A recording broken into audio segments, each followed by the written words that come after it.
வணக்கம் சார். சொல்லுங்க.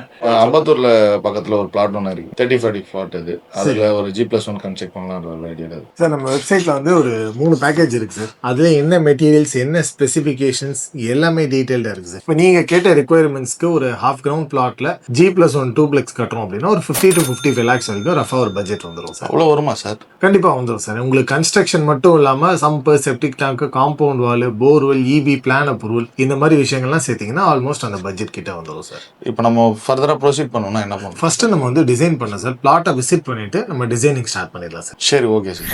வாங்க மேஸ்திரி. வாங்க சார். வணக்கம், உட்காருங்க.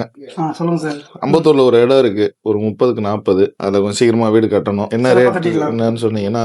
ரேட் என்ன சார்? ரேட்டு தோராயமா ஒரு 800 850 தான் வரும். 850 ரூபா சொல்றீங்க. எந்தெந்த வேலைக்கு என்னென்ன ரேட்டுன்ற கொஞ்சம் தெளிவா சொல்லுங்க. அது ஒன்றும் இல்லை சார். சிவிலுக்கு பார்த்தீங்கன்னா ஒரு 550, எலக்ட்ரிக்கல் பார்த்தீங்கன்னா ஒரு 80, பிளம்பிங் பார்த்தீங்கன்னா ஒரு 80, பெயிண்டிங் பார்த்தீங்கன்னா ஒரு 70, டைல்ஸ் ஒரு 40. இந்த 2500 ஸ்கொயர் ஃபீட்டுக்கு லேபர் காஸ்ட் மட்டுமே உங்களுக்கு ஒரு 17 லட்சம் வரும். இப்போ மெட்டீரியலுக்கு எவ்வளவு வரும்? மெட்டீரியலுக்கு என்ன சார், ஒரு 20-25 லட்சம் வரப்போகுது. ஒரு 42-43 லட்சம் வச்சுக்கலாமா?